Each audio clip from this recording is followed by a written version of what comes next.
नमस्कार दोस्तों। शेयर बिम चैनल में आपका स्वागत है। दोस्तों, आज मैं आपके लिए फिर एक जिक्र कर रहा हूँ बाईबैक का। और इसमें मैं आपसे एक चीज़ बताना चाहता हूँ कि जब बाईबैक आता है किसी भी शेयर का, तो उसमें आप देखते हैं कि उसके जो शेयर में तेज़ी आ जाती है, शेयर बहुत तेज़ी से भागने लगता है। और कई बार क्या होता है कि इस तेज़ी के शिकार आप बन जाते हैं। आपको लगता है कि इसमें बाईबैक आ रहा है तो मैं भी कुछ पे शेयर खरीद लूँ, ताकि बाईबैक में लगाने के बाद में मैं भी इसमें पैसा कमाऊँगा। ज़्यादातर जो बाईबैक आते हैं कंपनियां क्या करती है कि जो करंट जो प्राइस चलती है उससे 15-20% ऊपर आपको पैसा देती है, और आप इस बाईबैक में आप पैसा लगा देते हो। लेकिन ये बाईबैक में जो से पहले जो पैसा लगाना, ये समझदारी वाला काम है या नासमझी का काम है? मेरे हिसाब से देखा जाए तो ये समझदारी बिल्कुल भी नहीं है। क्योंकि बाईबैक में वही आप मतलब जब कंपनी का शेयर बहुत नीचे खरीद रखा, जिसने अगर मान लो कि 250-300 रुपये में खरीद रखा और उसको बाय अभी प्राइस करंट प्राइस 500 चल रही है और बाईबैक 550 में हो रहा है, तब तो फायदे वाली बात समझ में आती है कि भाई 250 खरीद रहा है और साढ़े तो बाईबैक में लगा दो। लेकिन आपने क्या करा है कि जब 500 का जो शेयर अभी करंट प्राइस 500 रुपये चल रहा है और उसके 550 में बाईबैक आया हुआ है, और उस समय आप अगर 500 में खरीद लेते हैं कि ये सोचकर हम बाईबैक में लगा देंगे तो हमें 50 रुपये पर शेयर का मुनाफा मिल जाएगा। जैसे अभी विप्रो में भी हुआ था। विप्रो में कई लोगों ने जब ये शेयर 380 रुपये पर आया तो खरीद लिया इस शेयर को, ताकि 445 में हम बाईबैक में लगा देंगे तो हमें 65 रुपये प्रति शेयर मुनाफा मिल जाएगा, यानी कि करीब 13-14% का मुनाफा मिल जाएगा। तो ये जो इस तरह से जो काम करते हो ना, जो बाईबैक के पहले जो शेयर में पैसा लगाते हो, एक जो कह सकते हैं भेड़ चाल, वो उसके आप शिकार बन जाते हो। ये केवल जो उस समय पे जो आपने देखा वो शेयर बहुत तेज़ी से भागता है, तो वो क्या केवल आपको ललचाने के लिए होता है। कई लोग क्या होते हैं, ऐसे जो होते हैं लोग होते हैं जिनके पास बहुत ज़्यादा क्वांटिटी में शेयर रखे होते हैं, तो वो क्या बाईबैक में के पहले शेयर को उस लेवल से उसके आसपास ले जाते हैं और अपना माल निकाल लेते हैं। क्योंकि बाईबैक में तो क्या होता है कि कंपनियां 15-20% तक शेयर खरीदती है और उनके पास बहुत ज़्यादा क्वांटिटी में होते हैं, तो वो क्या करते हैं कि पहले ही उस शेयर को भगाना शुरू कर देते हैं।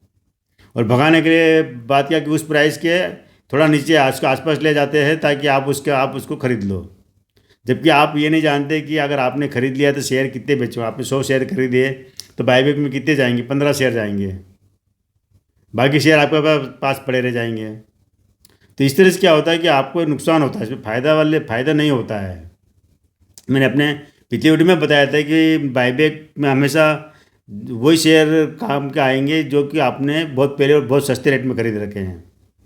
आपको एक नए रेट में खरीदे हुए शेयर में अगर आप बाईबैक से पहले खरीद के लगाते हैं तो वो कुछ ज़्यादा समझदारी वाला काम नहीं होता। क्योंकि आपका क्या होगा कि एक इसमें जो नुकसान होता है वो मैं बता रहा हूँ मैं, कि आपने अगर बाईबैक अभी जैसे जून चल रहा है और किसी कंपनी का बाईबैक अगर जुलाई में आने वाला है और उस कंपनी का शेयर आप खरीदते हैं अभी अभी खरीद लेंगे, आप जून में खरीद लेंगे और जुलाई के बाईबैक के लिए आप तैयार हो जाएंगे। खरीद लिया आपने, महंगा शेयर खरीद लिया, करंट प्राइस में शेयर खरीद लिया, मान लो आपने जो भी रेट चल रहा है, चाहे 500 रुपये चल रहा हो, 550 जो भी हो, वो आप कोई रेट मान सकते हैं। मैं किसी शेयर पर्टिकुलर किसी शेयर का जिक्र नहीं कर रहा हूँ, एक रेट बता रहा हूँ कि इस रेट पर आपने खरीद लिया 500 का शेयर, और बाईबैक में आने पर आपने 550 में वापस आपने लगा भी दिया, क्योंकि आपने उस जो रिकॉर्ड डेट के पहले ख़रीदा है, तो आपने उसको वापस बाईबैक में लगा दिया और आपको 550 में आपने 100 शेयर खरीदे, 100 शेयर में से 15 शेयर या 20 शेयर कंपनी ने बाईबैक में ले भी लिए है। अब गए कितने? केवल 20 शेयर गए आपके बाईबैक में। 20 शेयर पे आपने अगर 50 रुपये शेयर के हिसाब से कमाएंगे तो कितने कमाएंगे? उसके अंदर केवल आप ज़्यादा से ज़्यादा 1,000 रुपये कमाओगे उसके अंदर। लेकिन आपका इन्वेस्टमेंट कितना हो गया इसके अंदर? आपने अगर 100 शेयर खरीदे तो आपको 50,000 का इन्वेस्टमेंट हो गया। कमाए आपने केवल 1,000 रुपये कमाए बाईबैक में लगा के।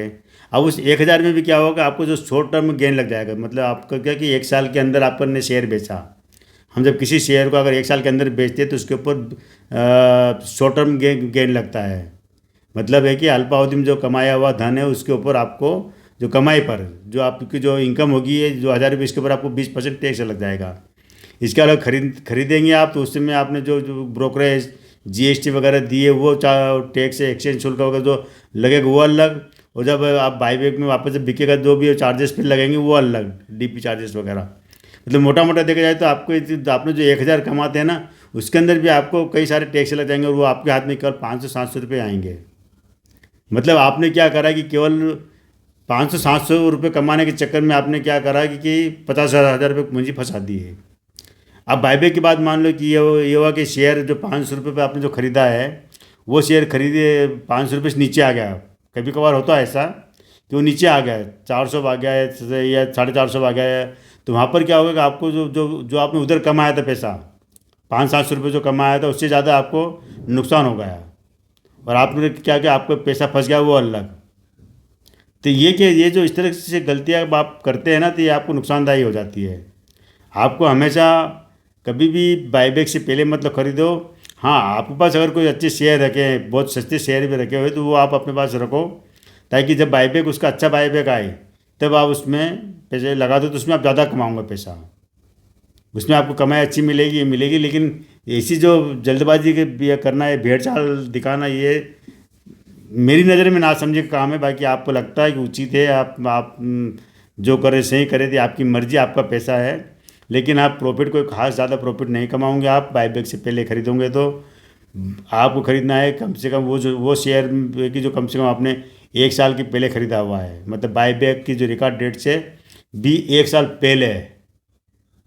तभी आप उस जो शॉर्ट टर्म जो गेन लगता है 20% लगता है, उस टैक्स से आप बच जाओगे, उस टैक्स से बचोगे। और आपको जो जब पुराना शेयर है तो सस्ता ही होगा, तो उसमें आपको प्रॉफिट मिलने के चांसेस ज़्यादा है कि ज़्यादा आपको पैसा कमाई मिले।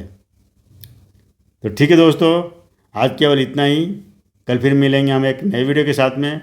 आपको किसी प्रकार की निवेश की सलाह नहीं देता हूँ मैं। जो भी निवेश आप करते हैं, अपने जो भी आपके फाइनेंशियल एडवाइज़र है उनसे आप पूछ के करें, ताकि आपको नुकसान कम हो। आज केवल इतना ही। कल फिर मिलते हैं एक नए वीडियो के साथ में। थैंक यू दोस्तों।